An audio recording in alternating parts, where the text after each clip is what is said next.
आमदारकी गेली खड्ड्यात. मुंबई ठाण्यासह पुणेही जाम करू. ओबीसी मोर्चातून विजय वडेट्टीवारांचा सरकारला इशारा. जरांगेंना टोला. राज्यातील मराठा ओबीसी आरक्षणातील संघर्षाच्या पार्श्वभूमीवर आज ओबीसी नेत्यांच्या नेतृत्वात नागपूर येथे मोठा मोर्चा काढण्यात आला. या मोर्चातून ओबीसी समाजाने सरकारला इशारा दिलेला असून 2 सप्टेंबर रोजी काढण्यात आलेला शासन निर्णय रद्द करावा अशी प्रमुख मागणी मोर्चेकरांची आहे. ओबीसी नेते विजय वडेट्टीवार यांनी मोर्चातील भाषणातून सरकारला इशारा दिलेला आहे. येथे ओबीसींच्या आजच्या ऐतिहासिक मोर्चामध्ये 371 जाती आहेत. दुसरीकडे मराठा एक जात आहे, जे 56% त्यांना 27% आरक्षण, 15% लोकांना 48% आरक्षण ही चाणक्य नीती आहे. राज्यातील 15% सरकार हे तुमच्यात भांडणं लावण्याचं काम करत आहे. 2 सप्टेंबर रोजी काढलेला GR वाचल्यावर एका जरांगेच्या भरवशावर तुम्ही निवडून आलात का, असा सवाल वडेट्टीवार यांनी विचारला आहे. आमदारकी गेली खड्ड्यात. वडेट्टीवार कसलीही पर्वा करत नाही. राजकारणापलीकडे जाऊन जो कोणी आपला घात करेल त्याचा घात करण्याची तयारी ठेवा.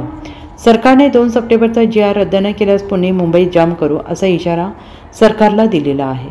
माझा DNA ओबीसी आहे. तुमचा ओबीसी असेल तर ओबीसींच्या गळ्यावर सुरी का फिरवत आहात? सुधारून जा, नाहीतर तुमची जागा दाखवणार असा इशारा सरकारला दिलेला आहे. आमदारकी खड्ड्यात गेली. आमच्यावर अन्याय होत असेल तर वडेट्टीवार कसली पर्वा करत नाही.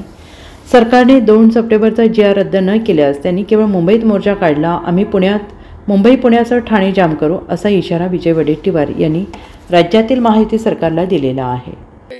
अरे आम्ही महाराजांनी छत्रपती शिवाजी महाराजांचं नाव घेतो.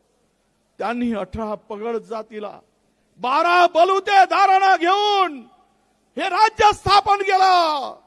12 बलुतेदारांची काळजी महाराजांनी घेतली. परंतु हा जरांगे आमच्या मुळावर उठला आहे आणि हे फडणवीसांचं सरकार आम्हाला मुळापासून संपवण्याचं काम करण्यासाठी जरांगे पुढे झुकला आहे. म्हणून शुद्धीवर आणण्यासाठी आजचा हा मोर्चा आहे की सुधर जाओ, होश में आओ, नाहीतर तुम्हाला तुमची जागा दाखवल्याशिवाय राहणार नाही. हे या ठिकाणी आहे. काय म्हणतात जरांगे? म्हणजे राजकारण करायला निघाले म्हणतात. आम्ही राजकारण करायला निघालो असतो. गेली 15-20 दिवस सातत्यानं ओबीसीच्या लोकांना हे समजावून देण्याचं काम आम्ही करतो. अरे इथे कोणाचा तरी फोटो आहे का? कोणत्या नेत्याचा फोटो लावलाय? वडेट्टीवारांचा फोटो कुठे दिसला? अरे आमदारकी गेली खड्ड्यात. माझ्या 372 जातीवर अन्याय होत असेल तर वडेट्टीवार उतरणार मैदानात, कशाचीही पर्वा करणार नाही, कशाची चिंता करणार नाही. सत्ता पद हे आज आहे उद्या नाही आहे. पण ओबीसी बांधवाचं संरक्षण करणं, त्यांच्या हक्काचं संरक्षण करणं हे आमचं पहिलं काम आहे. म्हणून मी मैदानात उतरलो आहे. माझे सर्व सहकारी मैदानात उतरले आहेत. त्याची पर्वा आम्ही केली नाही. आणि कोण मूर्ख आहे? ह्या मराठ्यांना समजत नाही. अरे बाबा, माझी लेकरं तो जरांगे म्हणते, तुझी लेकरं आमची काय बकरे? तुझी लेकरं आमचे बकरं. EWS मध्ये त्यांना 10% आरक्षण मधून 8.5% आरक्षणाचा फायदा मराठा समाजाला मिळतोय. 8.5%. आता नोकरी मिळत आहे ना बाबा. काल आम्ही MPSCचा निकाल पाहिला.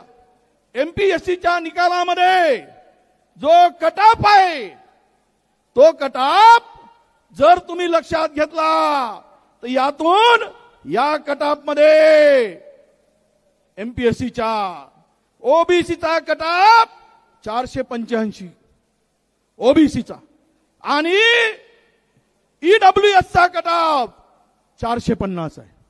आता तुम्ही सांगा ओबीसी मध्ये स्पर्धा आहे का EWS मध्ये आहे? या बैताड जरांगेला हे समजतच नाही. अरे फायदा मराठा तरुणांचा कुठे आहे? आणि आम्ही पहिलेच 10x10च्या खोलीमध्ये 50 जण झोपतात तर का आमच्या उरावर झोपायला पाठवतेस? कुठे मिळणार आम्हाला हक्क आमचा?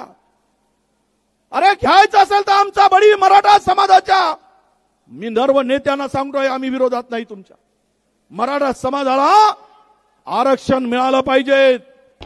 Bureau report SBN Marathi, Mumbai.